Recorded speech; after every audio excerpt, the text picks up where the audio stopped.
friends, welcome to day 26 of MERMAY 2018. It's a beautiful Saturday here in sunny SoCal, and I have Steve with Hi. me. I felt like I just did an intro for a radio station or something. How's it going? Did that sound good? Yeah, it's fine. It's great. Steve is in his recurring role as guest speaker. Mm-hmm. And he doesn't actually know what we're going to talk about today, but I'm going to mention something that I posted about on Instagram with today's piece. Now, I really, really like how this turns out. Have you seen this? You've seen this.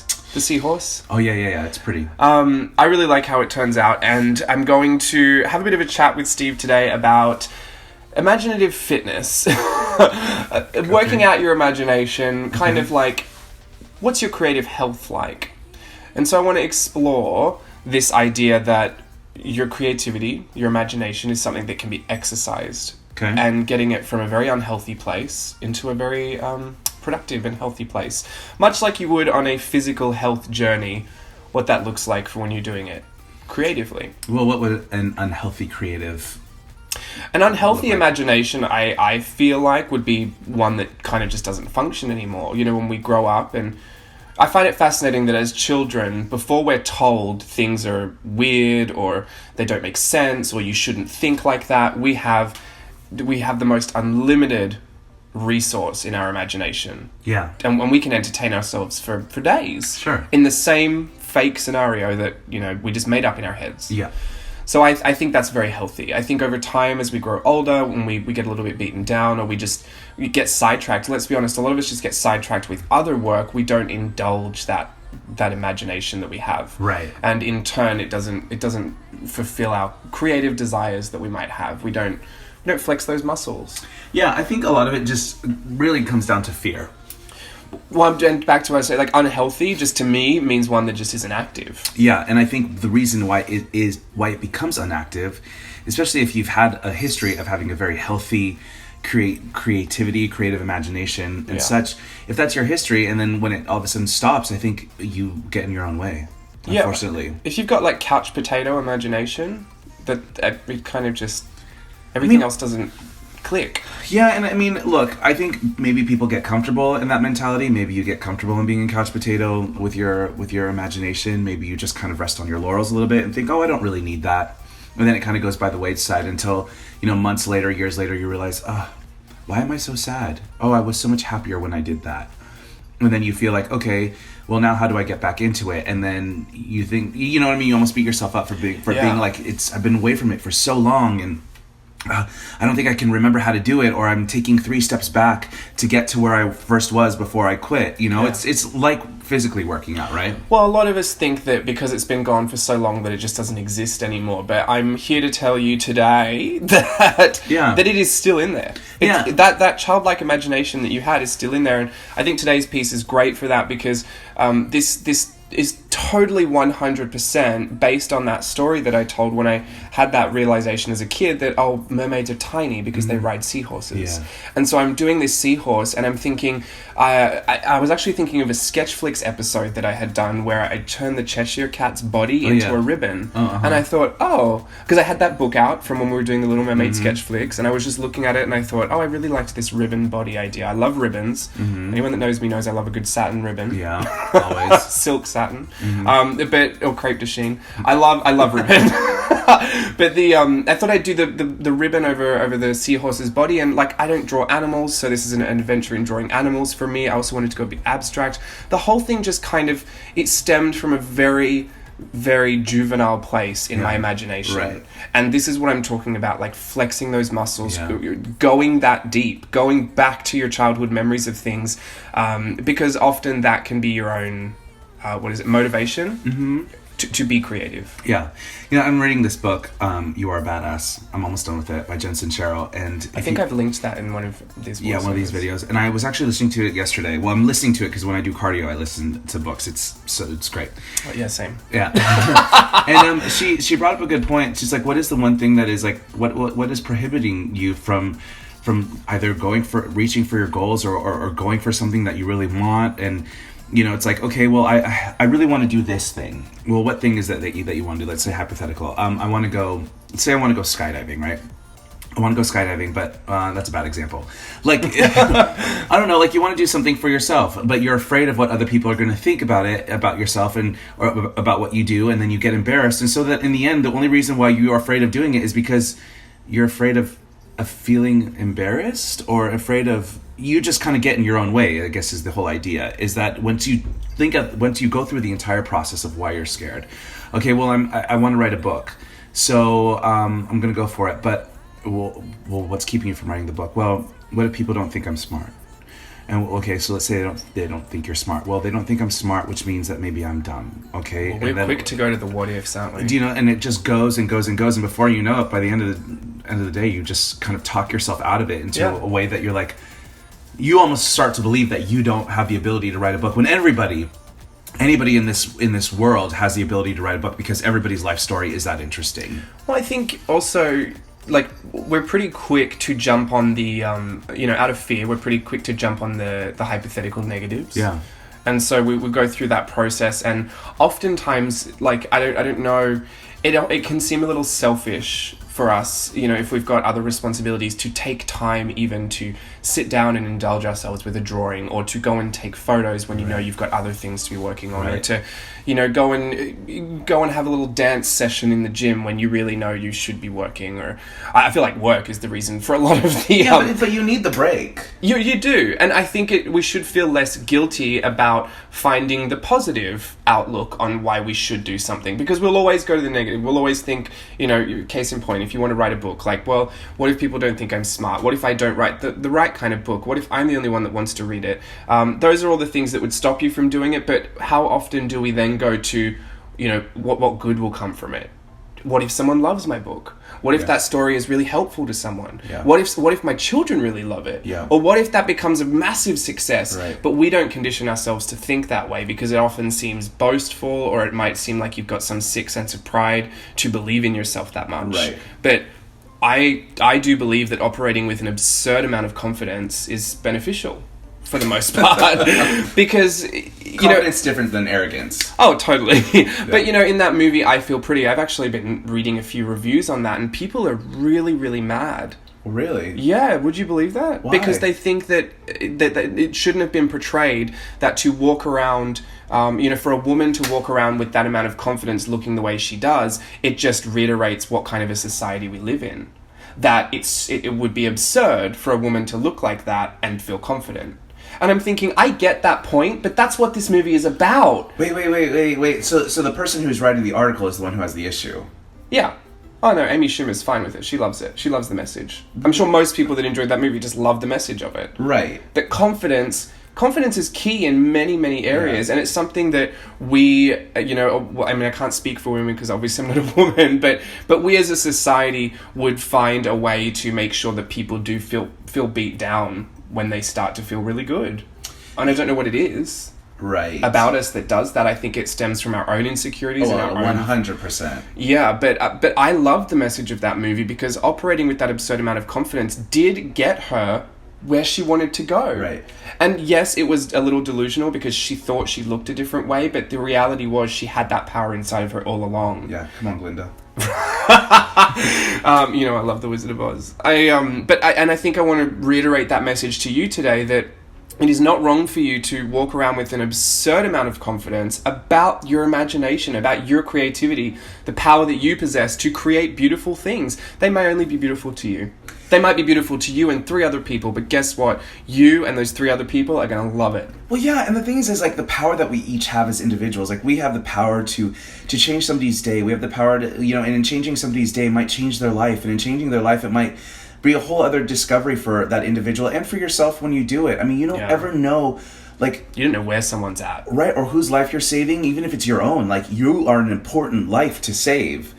Like, I mean, there's so much...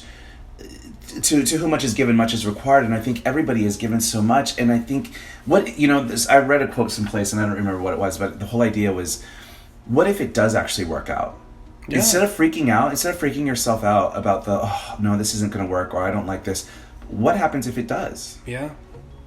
Guys, like, the only reason I want to speak about this is because I personally have walked this struggle. This is something... Everybody has. I have. Yeah, we've all walked it. And specifically for what I'm showing you today, you know, jumping on a challenge like MERMAY and really flexing those muscles of creativity and really exercising my imagination in this way, I find has been more...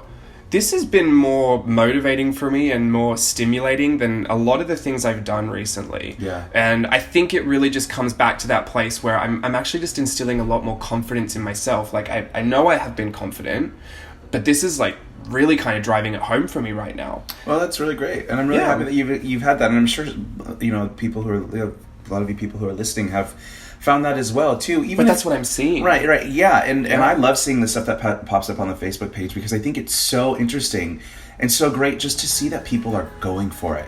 I don't even really care how it looks because I love all of it. You know what I mean? People are going for ideas that they've never tried before, or using mediums that they've just seen recommended but always thought, you know, they couldn't use. And I love that, you know, the only rule we have is just to not have any, because I feel like that's very freeing for a lot of people. Yeah. And, you know, let's be honest, the best place to operate is in a place of freedom. Yeah. Especially when you're creating. You don't want to feel... Yeah. You don't want to feel... stifled, and also like you're overthinking everything else. Yeah. You have to give other things mind. Yeah. Yeah, you just want to feel okay to try it and to do it. So, 'tis always my mission, but I'm really, really excited for MERMAY for this reason, and I honestly feel like I've just kind of scratched the surface in all the things that I still want to try, but I've got the luxury of doing them in June. Yeah. Or July. Well, and what I also love about this challenge, you know, is that you haven't had a prompts list.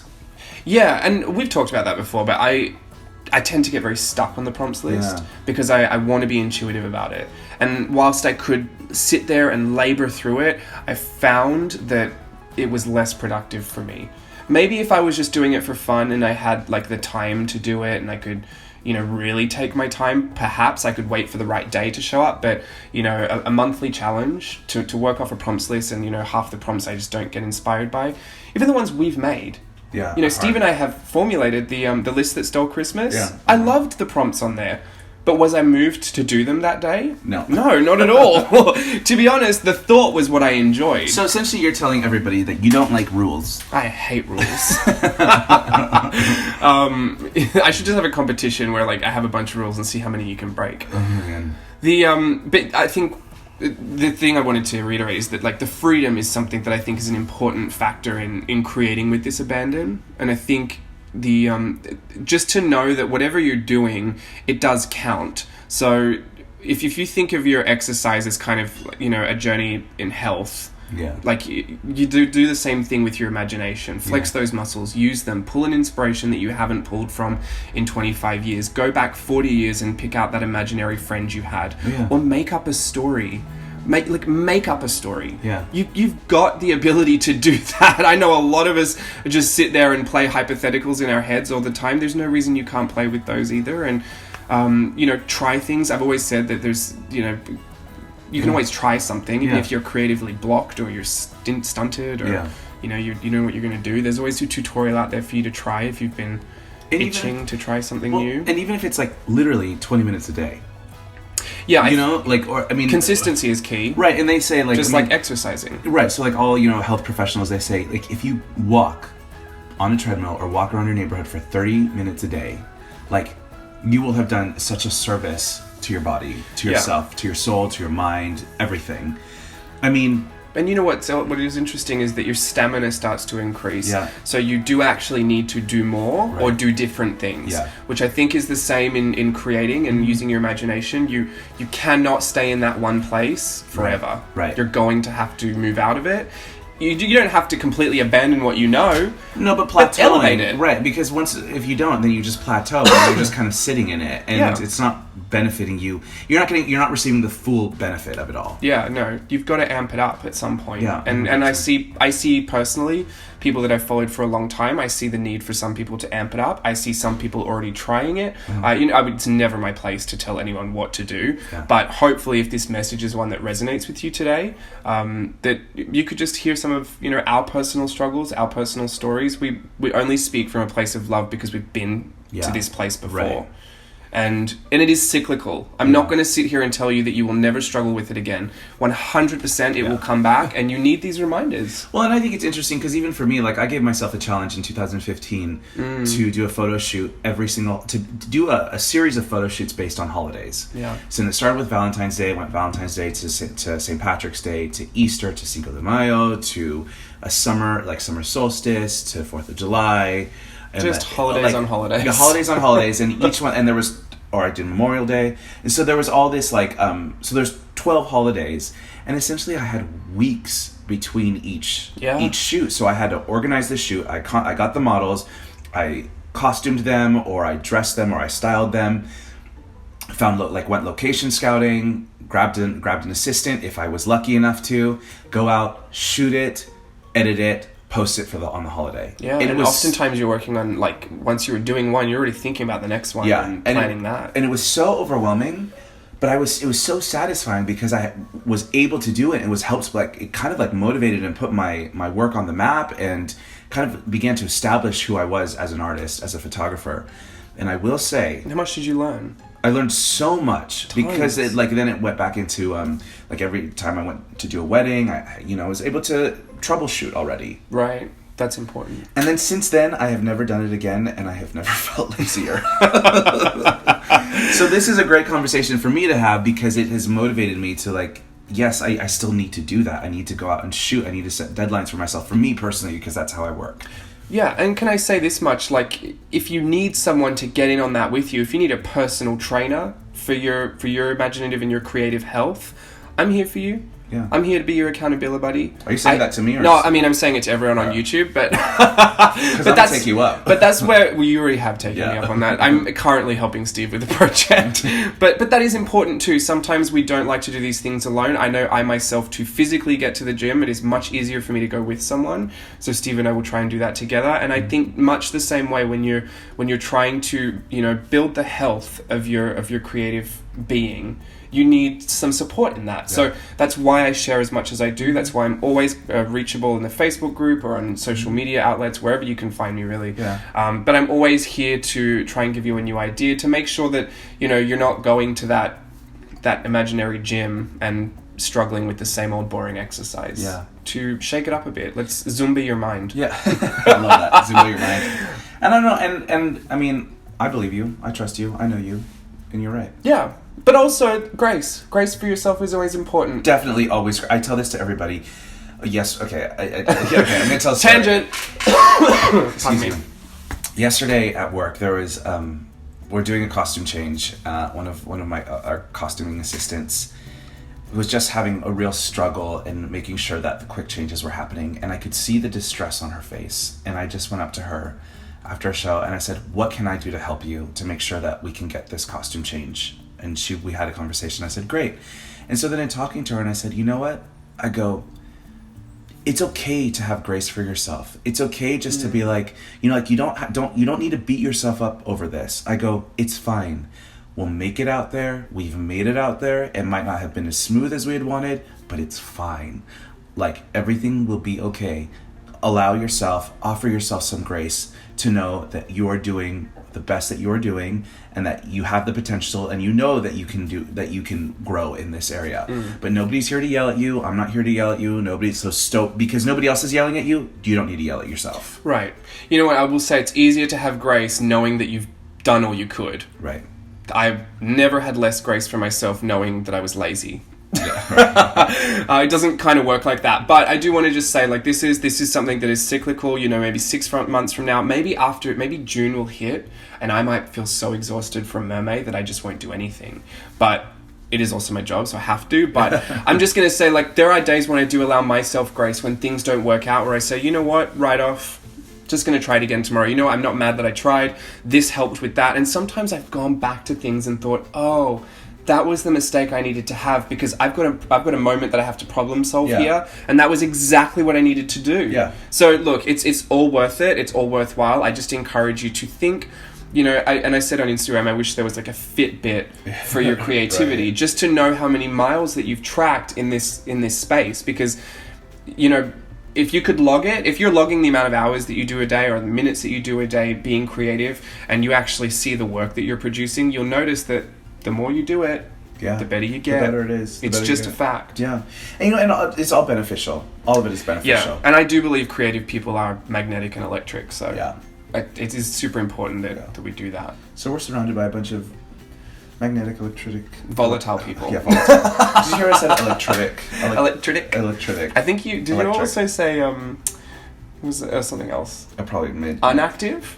Inactive. Goodness. I'm just over here editing. Yeah. Look, it's fine. We're gonna leave you with that today. I think that was a nice little discussion. Thanks. That was a little on the fly, so I'm sure we could dive deeper. Yeah. But if you've got something you want to let us know down below, if that was helpful for you, or if you've got a specific idea that keeps you a bit more motivated and accountable, let us know. Yeah. Take care. Take care. We'll see you tomorrow. Bye.